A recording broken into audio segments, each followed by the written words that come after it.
Hello दोस्तों, मैं advocate आदर्श हीरा आपका स्वागत करता हूं आपके अपने चैनल ऑनलाइन लीगल हेल्प में।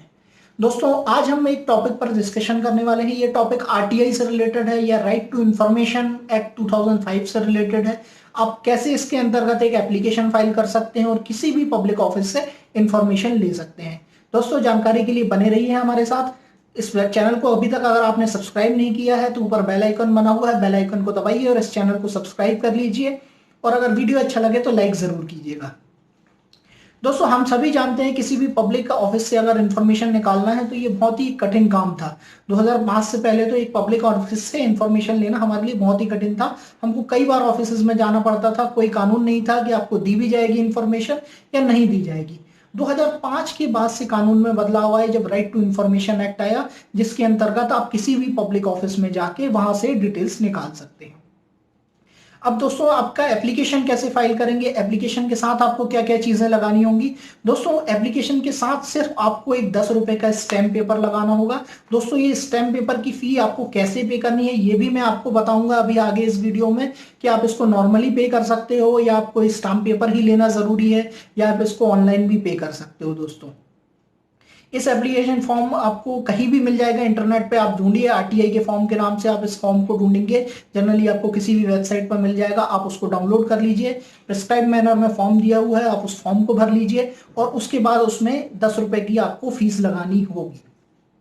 अब ये 10 रुपए की फीस आप कैसे कैसे पे कर सकते हैं। दोस्तों, सबसे पहले आप डिमांड ड्राफ्ट से पे कर सकते हैं। आप बैंक में जाइए, एक डिमांड ड्राफ्ट बनाइए, पीआईओ के नाम से ये बनेगा। पीआईओ मतलब पब्लिक इंफॉर्मेशन ऑफिसर।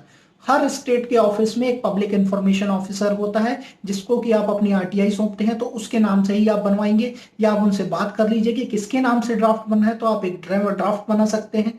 दूसरा, बैंकर्स चेक बना सकते हैं। तीसरी चीज होती है इंडियन पोस्टल ऑर्डर।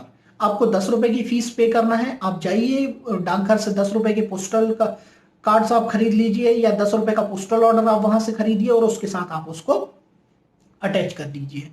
चौथा जो मोड होता है पेमेंट का होता है वो अकाउंट ऑफिसर के पास होता है, कि जो पब्लिक ऑफिस है आप उसका जो अकाउंट ऑफिस है उसमें जाके उसको प्रॉपर चैनल के थ्रू पेमेंट कर दीजिए।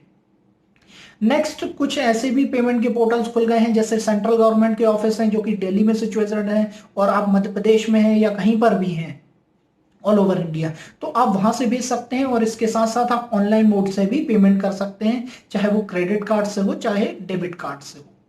दोस्तों, एक बार आपने वो पेमेंट कर दिया, इसके बाद क्या प्रक्रिया होती है, क्यों 30 दिन का समय दिया जाता है, क्यों 30 दिन के बाद जानकारी आपको दी जाती है, अब इसके बारे में हम बात करेंगे।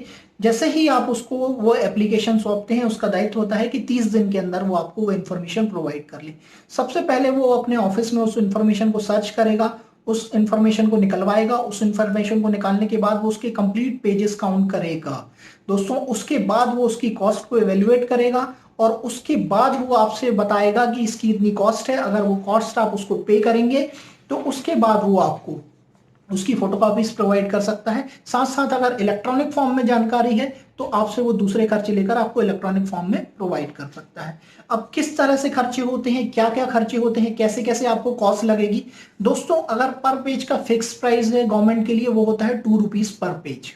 दोस्तों, जितनी भी इंफॉर्मेशन है उसकी फोटोकॉपी अगर आपको चाहिए है तो 2 रुपीज पर पेज के हिसाब से आपको गवर्नमेंट को पेमेंट करना होगा, उसके बाद ही वो इंफॉर्मेशन आपको मिलेगी।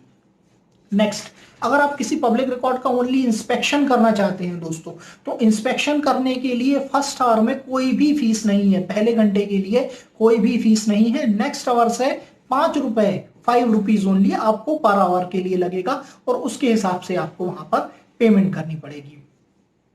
अगर इंस्पेक्शन के बाद आप चाहते हैं कि कोई इंफॉर्मेशन आपको स्पेसिफिक इंफॉर्मेशन या कुछ पेजेस का इंफॉर्मेशन है जो आपको चाहिए, तो भी आप वहां उसको डिमांड कर सकते हैं और वो भी 2 रुपीज पेजेस के हिसाब से आपको मिलेगी। इसके बाद बात करते हैं, अगर आपको इंफॉर्मेशन इलेक्ट्रॉनिक फॉर्म में चाहिए, अगर इंफॉर्मेशन बहुत बड़ी है जैसे कि 10,000 पेजेस का इंफॉर्मेशन है, तो जनरली इनको प्रिंट करना बहुत मुश्किल होता है और उसमें से रिलेवेंट पार्ट को इतनी जल्दी निकाला भी नहीं जा सकता है। तो आप कंप्लीट डॉक्यूमेंट को इलेक्ट्रॉनिक फॉर्म में भी दोस्तों मांग सकते हैं। इलेक्ट्रॉनिक फॉर्म में आपको सीडी के माध्यम से वो मिल सकता है।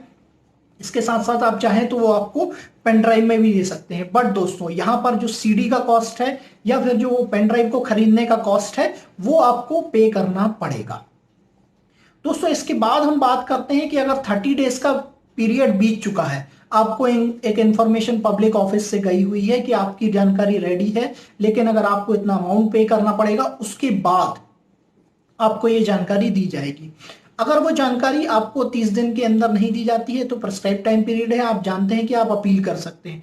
बट अगर डिफॉल्ट आपके पार्ट पे है और आप उस अधिकारी के पास नहीं जाते हैं वो कॉस्ट को पे करने के लिए, तो फिर वो इंफॉर्मेशन वहीं के वहीं रखेगी और वो 30 दिन बीत जाने के बाद आप जिस दिन वहां पर पेमेंट करोगे, उस पेमेंट के दिन से 30 डेज के काउंट के बाद आपको वो इंफॉर्मेशन मिल सकती है। दोस्तों इसमें एक और समझने वाली बात ये भी है कि अगर आप वो इंफॉर्मेशन को लेने नहीं जाते हैं तो आपके अगेंस्ट में कोई भी क्रिमिनल या पीनल एक्शन नहीं होगा कभी भी। आप जाइए और वहां पर इंफॉर्मेशन कभी भी कलेक्ट कर सकते हैं, लेकिन जो टाइम पीरियड निकल गया है उसके लिए आप उनको दोषी करार नहीं दे सकते हैं। दोस्तों कैसी लगी आपको हमारी जानकारी राइट टू इंफॉर्मेशन एक्ट के बारे में, आप जरूर बताइए, नीचे कमेंट्स में बताइए। अगर आपसे इस टॉपिक के बारे में हमसे कुछ बात करना चाहते हैं तो नीचे डिस्क्रिप्शन में लिंक दिया हुआ है, आप उससे अपॉइंटमेंट को बुक कर सकते हैं। थैंक यू दोस्तों।